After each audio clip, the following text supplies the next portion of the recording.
Kita akan mengupas tuntas penyebab, akibat, dan solusi untuk mengatasi rasa malas. Sifat malas tentu dapat menyasar siapa saja, kapan saja, dan di mana saja. Tentu sifat yang satu ini lebih banyak merugikan setiap manusia. Berikut 8 cara mengatasi sifat malas tersebut. 1. Temukan sebab akibat. Kedua, stay positif dan atur jadwal. 3. Prioritas dan manajemen waktu. 4. Cari suasana baru dan kerjakan yang mudah terlebih dahulu. 5. Tidak perfeksionis dan sesekali minta bantuan. 6. Isi distraksi dengan rewards atau penghargaan. 7. Perhatikan kebiasaan, pola makan, dan tidur. 8. Olahraga. Pertama, sebab akibat. Ada sebab, ada akibat. Kita akan mulai dengan satu pertanyaan. Apa yang Anda kerjakan sehingga muncul kemalasan itu?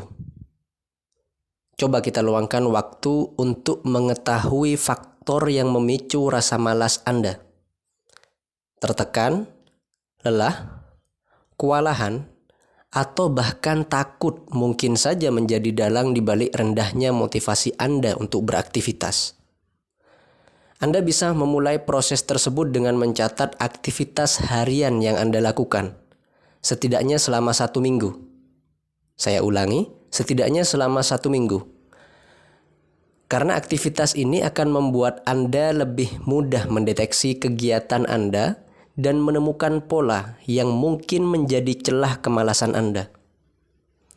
Apabila rasa malas muncul karena rasa lelah, maka beristirahatlah sejenak dan fokuskan diri untuk rileks. Dan jika penyebabnya adalah kewalahan karena terlalu banyaknya tugas, ada baiknya Anda berhenti sesaat guna mengatur prioritas Anda dan mengatasinya satu per satu. Kedua, stay positif dan atur jadwal. Berpikirlah positif agar kembali bersemangat. Pikiran negatif adalah musuh besar yang harus kita perangi. Mulailah berpikir positif dengan menyemangati diri bahwa Anda dapat menyelesaikan suatu tugas atau pekerjaan hari ini juga. Jangan menunda-nunda pekerjaan yang bisa Anda kerjakan. Bila Anda tidak memulainya, tidak akan ada yang selesai. Berikutnya juga dapat dilakukan pengaturan jadwal untuk rutinitas harian Anda. Biasakan diri untuk membuat catatan agar Anda bisa lebih disiplin dan terorganisir. Bila perlu, berikan batas waktu atau deadline pada diri sendiri dalam menyelesaikan suatu pekerjaan. Tidak hanya terbatas pada rutinitas di sekolah atau di kantor atau dimanapun, tapi juga aktivitas pribadi.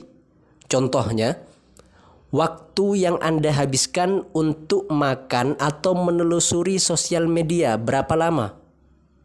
Ya, jadi harus diberikan tenggat waktu dan lain-lainnya. Yang ketiga, prioritas dan manajemen waktu. Jika harus menyelesaikan banyak pekerjaan, Anda baiknya menyusun prioritas dan membagi waktu dengan seksama. Buatlah daftar tugas yang perlu Anda kerjakan, lalu perkirakan waktu yang sekiranya akan Anda habiskan dalam masing-masing tugas tersebut. Anda dapat mengerjakan tugas yang ringan dengan waktu paling singkat terlebih dahulu. Saya ulangi. Anda dapat mengerjakan tugas yang ringan dengan waktu paling singkat terlebih dahulu, sebelum beralih ke pekerjaan yang dinilai lebih berat dan butuh waktu lebih lama. Apabila ada tugas yang dirasa terlalu berat, maka bagilah tugas tersebut ke dalam beberapa bagian, sehingga Anda bisa menyelesaikannya secara bertahap, tidak kewalahan dan waktu Anda terpakai dengan efektif. Selain Anda bisa lebih efisien menyelesaikan tugas-tugas tersebut, Anda juga dapat memberi kepuasan tersendiri kepada diri Anda. Anda akan lebih termotivasi karena berhasil mencapai tujuan yang Anda susun sendiri sebelumnya. Keempat, cari suasana baru dan kerjakan yang mudah terlebih dahulu. Jika dirasa di rumah hanya memunculkan banyak alasan untuk terus menunda pekerjaan sehingga menjadi tidak produktif, maka saatnya Anda mencari ruang kerja publik seperti perpustakaan, taman, atau space di mana Anda dapat fokus dan kembali bersemangat. Tentunya pilih tempat yang sesuai dengan pribadi masing-masing, karena setiap orang tentu akan berbeda-beda. Berada di lingkungan yang bekerja keras dapat memotivasi kita untuk juga bekerja keras. Begitupun sebaliknya. Berada di lingkungan yang santai-santai saja, tentu keinginan untuk bekerja keras akan sangat kecil. Maka tentukan pilihan Anda. Secara berkala, mengubah profil layout tempat kerja atau kantor atau di rumah atau di kamar dan dimanapun. Kemudian buat daftar pekerjaan yang lebih mudah untuk dilakukan saat mulai mengerjakan sesuatu. Mengerjakan pekerjaan yang sulit tentu akan memakan waktu dan pikiran lebih lama. Hal ini akan membuat Anda lelah setelah melakukan satu pekerjaan. Dengan mengerjakan pekerjaan yang mudah, Anda akan bisa mengontrol mood bekerja agar konsisten. Tugas yang telah diselesaikan sebelumnya akan meningkatkan motivasi untuk menyelesaikan seluruh daftar tugas yang telah dibuat. 5. Tidak perfeksionis dan meminta bantuan tidak apa-apa. Jangan terjebak dalam ilusi kesempurnaan. Menjadi perfeksionis memang sering diperlukan untuk membuat pekerjaan sebagus mungkin hasilnya. Namun ingat, perfeksionisme bisa menyebabkan orang menjadi terlalu kritis terhadap diri mereka sendiri dan bahkan orang lain, sehingga menyebabkan peningkatan depresi dan kecemasan yang berakibat pada kemalasan. Ingat, bahwa tidak akan pernah ada pekerjaan yang betul-betul sempurna. Dan dengan kesalahan-kesalahan dalam pekerjaan justru akan membuat Anda jadi belajar.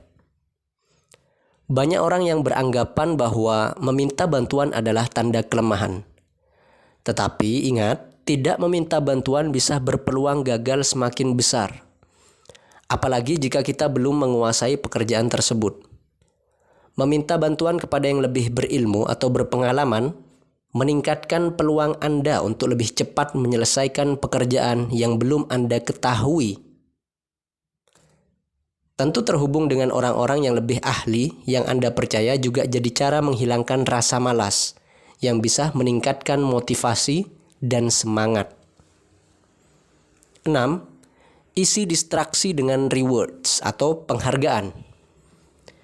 Kita semua pasti memiliki kebiasaan yang kita lakukan ketika kita tidak ingin melakukan suatu tugas.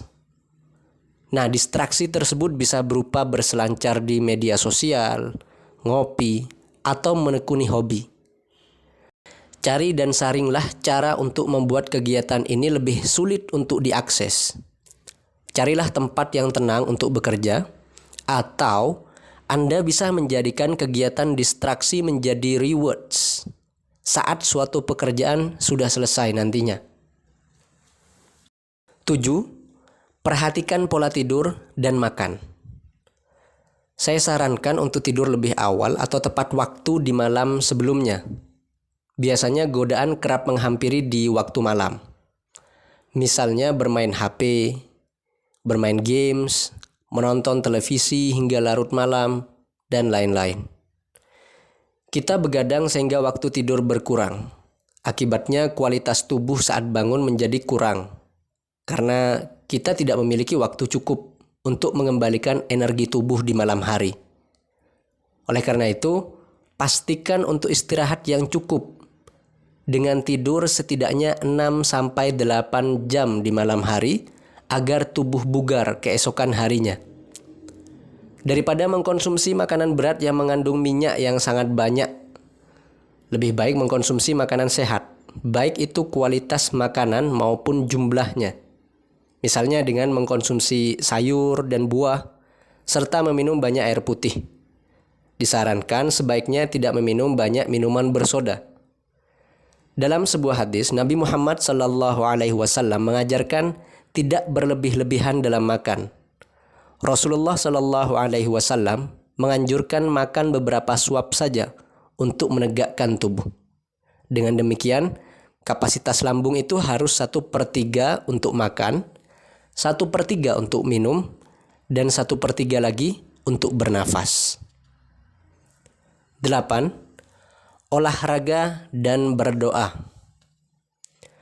Rajin berolahraga bisa membuat hari-hari yang Anda lewati berjalan lebih baik. Melakukan aktivitas seperti berjalan-jalan atau pergi ke taman untuk melakukan jogging. Jika tidak, tubuh bisa menjadi lesu dan itu tidak positif bagi kualitas energi.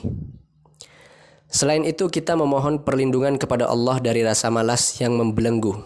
Dengan melakukan usaha yang rutin disertai dengan doa, maka Anda tentu akan mendapatkan kemudahan dalam melakukan berbagai aktivitas. Itulah tadi 8 cara mengatasi rasa malas yang tentu bisa kita praktekkan dengan mudah setiap harinya. Semoga bermanfaat. Wassalamualaikum warahmatullahi wabarakatuh.